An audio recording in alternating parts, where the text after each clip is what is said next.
Pela primeira vez, o Fórum Bancos e Banking recebeu os convidados no WTC Eventos em São Paulo. Além da Casa Nova, essa edição trouxe como grande novidade a correalização da ACREF, Associação Nacional das Instituições de Crédito, Financiamento e Investimento.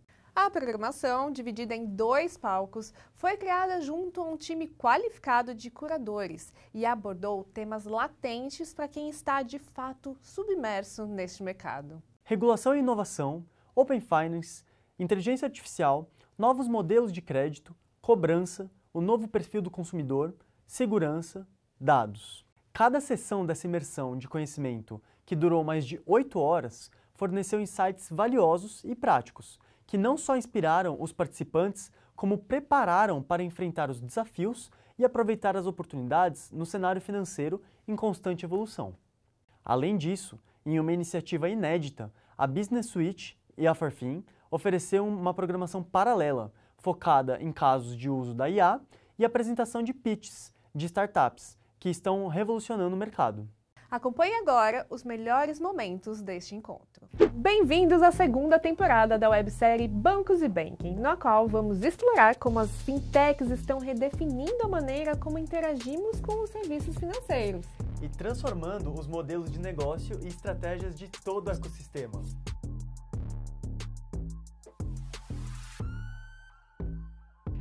No episódio final dessa temporada, você vai acompanhar os melhores momentos do encontro que reuniu líderes e tomadores de decisão do ecossistema financeiro para troca de conhecimento e conexões de valor, o Fórum Bancos e Banking.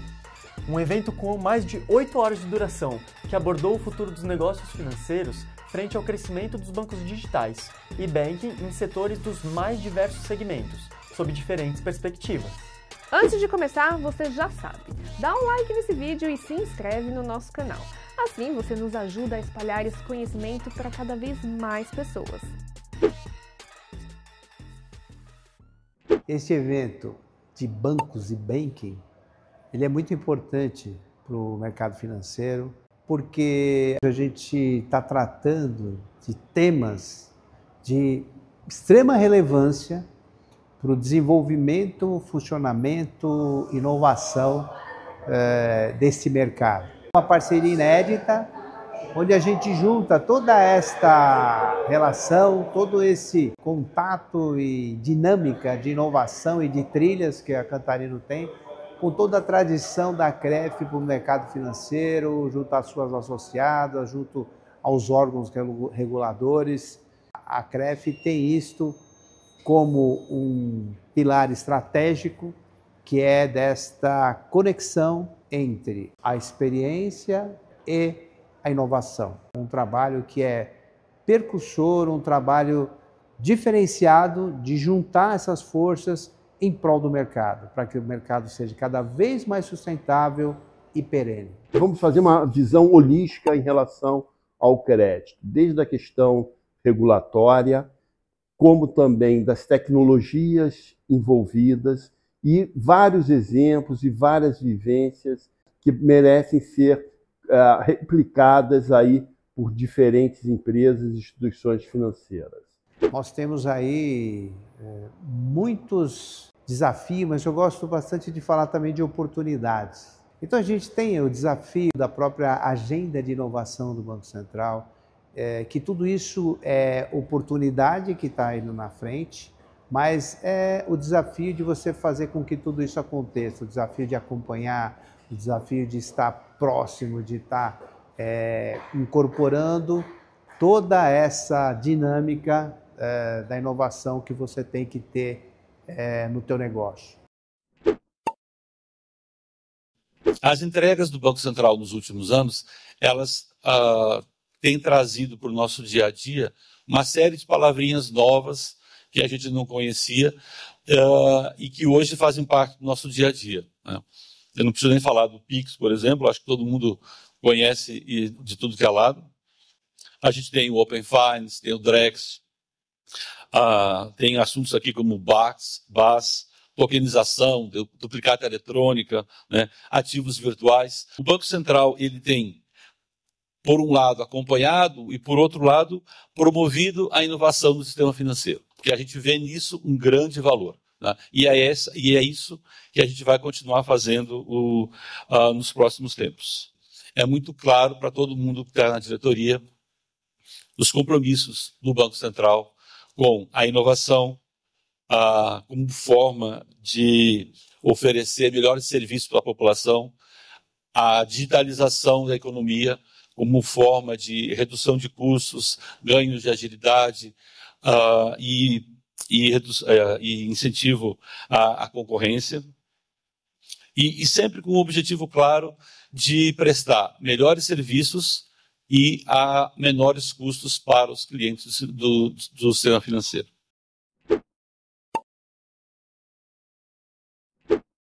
Estamos vivendo num momento de regulação de novas frentes que são relevantes para o mercado financeiro nacional, como, por exemplo, a regulamentação do BAS e a regulação dos ativos virtuais. A gente está num momento de ebulição de regulação em torno do tema cripto, né? Hoje as regras não estão super claras para todos os participantes. Quando a regra não está clara, abre margem para escolha de qual que é a regra aplicada. E isso afasta desse mercado investidores institucionais, por exemplo, que são super importantes para aporte de capital nessa inovação para que o mercado continue evoluindo. A grande maioria dos players aprovados nos últimos anos não tem a mínima condição de proteger o capital, proteger as estruturas, transacionar em ambiente digital com compliance devido, como é exigido pela regulação do Banco Central. Entretanto, né, como toda notícia ruim tem a notícia boa, surgem oportunidades para a evolução de modelos de negócio. No painel nós conseguimos abordar todas essas frentes e como novos produtos podem ser criados a partir deste momento e como novos produtos já estão sendo criados e já estão sendo desenvolvidos e como a regulação é a resposta à maturidade deste mercado que está sendo desenvolvido.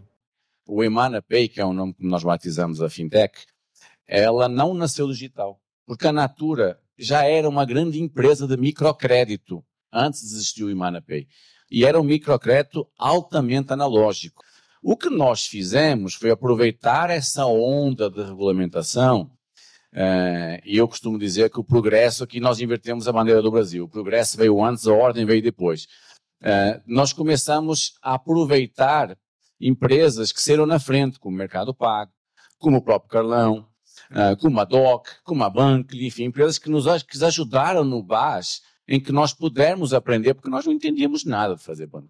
Nada. Então, quando veio a regulação, o Mercado Pago já estava em operação, a regulação que eu digo de instituição de pagamento, né? E a gente identificou uma grande oportunidade ali de crescimento junto com a regulação. A gente não enxerga a regulação como algo que limita o crescimento, o desenvolvimento ou o avanço da tecnologia. Pelo contrário, eu acho que a regulamentação cria um ambiente propício para que você cresça de uma forma estruturada e consolidada. A gente trouxe a ideia de que o consumidor está complexo demais e que as planilhas de Excel, apesar de nos ajudarem, dos números serem fundamentais para a gente entender esses consumidores, eles não dão conta mais da complexidade de cada um de nós, né? No mundo marcado por uma intensa individualização, entre 8 bilhões de indivíduos, cada um de nós gosta de acreditar que é único. E para isso, a gente precisa entender como se conecta com esse consumidor na sua individualidade. Então, olhar para ele com um foco na sua singularidade, olhar para ele levando em consideração a sua individualidade, é o único caminho que a gente tem hoje para poder ser relevante na vida desse cara. Eu não tenho a menor dúvida de que a antropologia é a ciência mais apropriada para entender esse processo de intensas transformações dos clientes dos bancos no Brasil e no mundo. A gente está sempre preocupado não só com aquilo que as pessoas dizem que as levaram a se conectar com uma determinada instituição, mas, sobretudo, com razões que são dadas pela cultura, pelo ambiente que elas viveram, para definir se elas vão seguir para um determinado banco ou para outro, ou como se relacionam com o banco. E há um elemento decisivo também para a antropologia, que cada vez faz mais sentido daqui para frente, que é a certeza de que nós somos feitos de histórias e nós somos feitos de conversas. E um banco, para fazer sentido na vida desses consumidores, vai ter que ter capacidade de lidar com a própria história e com as próprias conversas que geram para poder fazer esse consumidor achar que aquela é a instituição certa para si. Então, olhar para aquilo que está para além daquilo que nos é dito, para além daquilo que a gente faz, é o caminho fundamental para dar conta de entender esses consumidores. E a antropologia está aí para isso. Um painel super importante sobre o crédito no Brasil e todas as oportunidades que eles podem trazer. A gente teve um debate super rico, no qual a gente falou sobre o uso de novas tecnologias para poder acelerar e ampliar a avaliação do crédito, diminuição dos riscos dos clientes, na oferta de produtos personalizados. Falamos também sobre a cobrança e como as novas tecnologias estão auxiliando na cobrança, o que impacta diretamente no crédito. E a gente falou bastante sobre as oportunidades que existem para o crédito ainda no Brasil, considerando que o Brasil ainda tem uma relação PIB-crédito de menos de 50%, enquanto em países mais desenvolvidos o crédito é bem maior. Um processo contínuo de busca e de colocar o cliente no centro. A gente acredita que a consequência vai ser o aumento, com certeza, dessa expansão do crédito e expansão dos números. Né? O mindset é esse, é o quão próximo eu estou desse cliente, o quanto eu oferto o melhor para ele, e o cadastro positivo não é restringir, é ao contrário, é conceder o crédito na medida certa, de forma que ele consiga manter, né, o contrato dentro do bolso, do tamanho do bolso dele. A gente sabe que o crédito é muito mais dependente da situação financeira do país, incentivos regulatório, grau de inadimplência ou de emprego, do que a inteligência artificial em si. Agora, por outro lado, o GenAI, né, a inteligência artificial generativa, sim, vai impactar muito. A gente está vendo isso acontecendo. Né? Então, não é novidade que dado é o que diferencia hoje as empresas, só que a inteligência artificial potencializa demais a utilização de dados, porque antes da GenAI, né, que é a inteligência generativa, você fazia basicamente modelagem em cima de dados estruturados. E a inteligência artificial te traz uma capacidade de usar dados além desses que você tem nos tradicionais bancos de dados, que são o que a gente chama de dados não estruturados. E a gente conversou sobre essa dinâmica de ter toda uma transformação digital, a evolução para utilizar a inteligência artificial em massa, versus o aspecto antagônico do crescimento aí de números de ataques, volume de fraudes e a tendência de crescimento também no crime cibernético. Falamos sobre o desafio, né, de conseguir lidar com o criminoso que cada vez mais atua como uma startup, como uma empresa de uma forma estruturada, né, o que desafia muitos profissionais de segurança. Falamos sobre conscientização de pessoas, como fazer com que os profissionais e como o cliente em geral possa ser educado para cada vez mais ser suscetível a esse tipo de criminoso. O que a gente precisa fazer como associação, como banco e como participante do mercado financeiro e no mercado de cyber? Unir conhecimento, trabalhar esse conhecimento, discutir e compartilhar, para a gente justamente conseguir, com o uso de IA, com o uso de dados estruturado, algo que possibilite a gente ter mais armas para combater o crime. A mudança para plataformas mais modernas tem que ocorrer. Né? Quem é de fintech aqui já está vivendo um outro mundo, as plataformas já nascem modernas, integradas, abertas, mas quem está em instituições tradicionais tem essa dificuldade. A gente tem desafios da falta de humanização da ferramenta, as pessoas com medo de que a IA vai substituir o meu trabalho, e essa falta de profundidade também, terceirizando para a IA aquilo que as pessoas precisariam fazer dentro de casa. O segmento financeiro ele é excelente na prevenção, mas também na resposta aos riscos, mas a resposta em si ela tem que ser integrada. Então eu deixo aqui um apelo para que a gente se integre cada vez mais intra-cybersecurity e extra-cybersecurity. Todos os domínios de cyber, sejam profissionais de arquitetura de segurança, de security operations, de inteligência, de governança, risco e compliance, integrados entre si e integrados também com as áreas de negócio. A gente tem falado muito como os dados são o novo petróleo, né? E a influência da inteligência artificial no lançamento desses novos produtos para o mercado financeiro. Eu acho que o grande diferencial do nosso painel é que ele vai trazer perspectivas de especialistas que estão no meio dessa transformação nas suas respectivas empresas, trazendo casos de uso reais da aplicação de Open Finance, dessa estruturação dos dados e, lógico, da inteligência artificial, tema que a gente não poderia deixar de falar. Nossa principalidade era a posse de produtos. Então, a gente até faz uns anos atrás, falávamos de um cliente prefere mais o Santander ou não, porque tem tantos produtos do Santander. A gente entendeu que essa lógica é errada. Que a principalidade é no momento certo em que esse cliente precisa e que ele escolhe meu produto. A tecnologia já proporciona você ter um modelo de risco de crédito toda semana novo, se você quiser. E isso tem ganhos matematicamente provados. O que as empresas não têm é processo para você trocar um modelo toda semana. Acho que os maiores desafios são entregar soluções robustas, resilientes, aderentes aos riscos que a gente tem no meio bancário e poder trazer as soluções no tempo que o cliente espera, mas sem fazer, como diria minha mãe lá atrás, a toque de caixa e entregar de qualquer jeito. Nosso painel falou de inteligência artificial, níveis de adoção no nosso mercado e como você faz governança sabendo que tem diversos desafios de tecnologia, de proteção de dados e também de privacidade. O takeaway principal é que tem muita coisa já acontecendo no Brasil nos diversos bancos, com a evolução que está tendo no Banco Bradesco desde 2014, então é um projeto de longo prazo e trouxe casos muito concretos de fazer a governança, de você ter uma equipe que de 8 pessoas foi para quase 1.000 em 5 anos, de tanto desenvolvimento, de tantos casos de uso que eles estão implantando. Nesse empreendedorismo a gente teve sucesso e hoje você tem uma estrutura de IA que se você tira do ar, você tem que montar centrais gigantescas de chat para responder. Não existe mais voltar atrás. Muitos me perguntam em relação a dificuldades, barreiras de adoção dessa tecnologia. E o que foi apontado aqui? Primeiro, a questão de privacidade, né, segurança, a preocupação, de fato, com as tecnologias que surgem. A segunda barreira foi capacidade.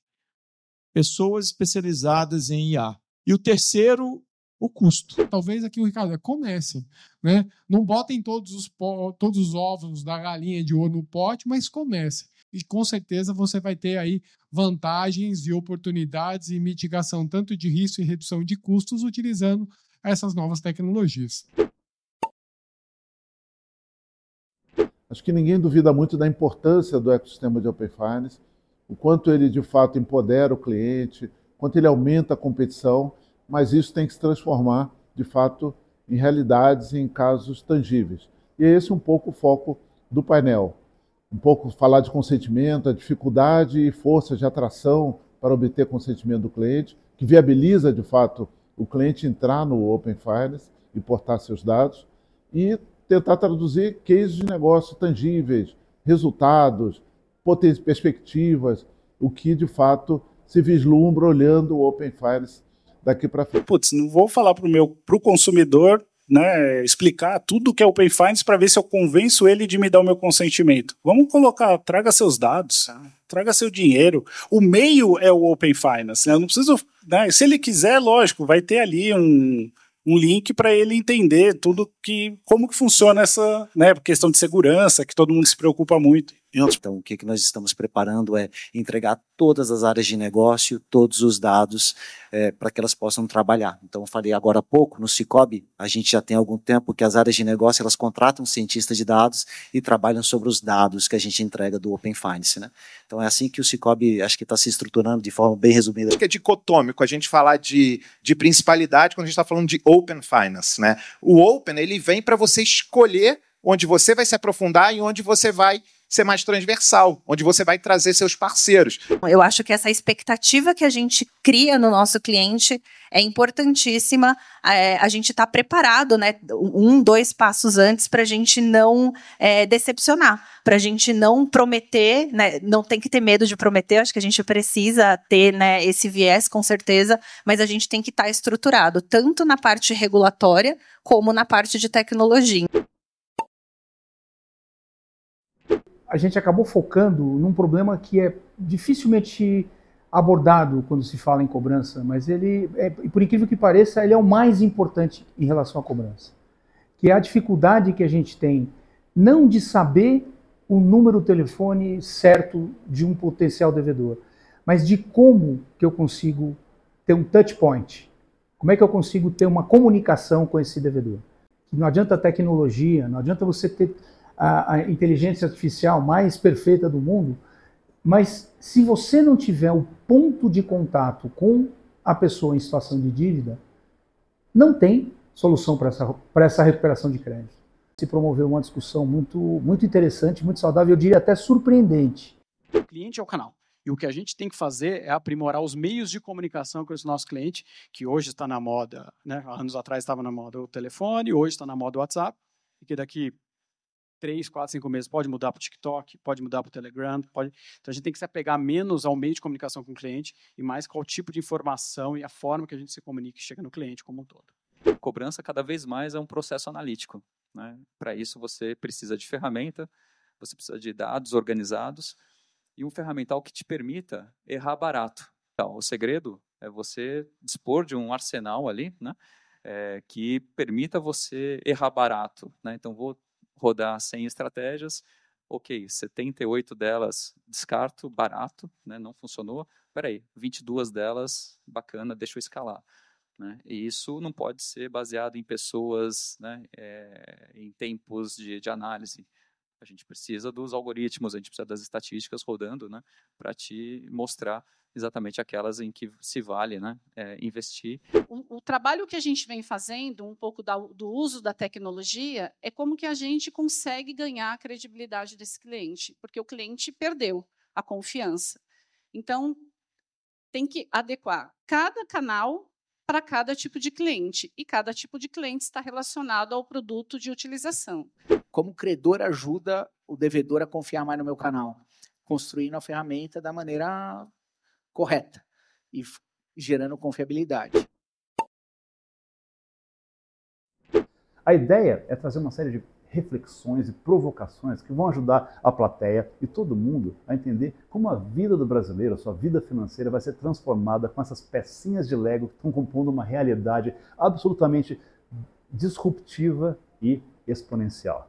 Tem oportunidades que vão tornar esse mercado ainda mais robusto, mais ágil e de uma forma que a gente tem que tomar um cuidado aí entre o que é liberdade individual e o que é uma necessidade, o que é bom para o Brasil como um todo. Primeira questão não é o cuidado com a mudança, mas esteja preparado para a mudança, porque vem e pode vir de repente, pode vir sem você saber até de onde vem, mas assim, a única constatação é virá.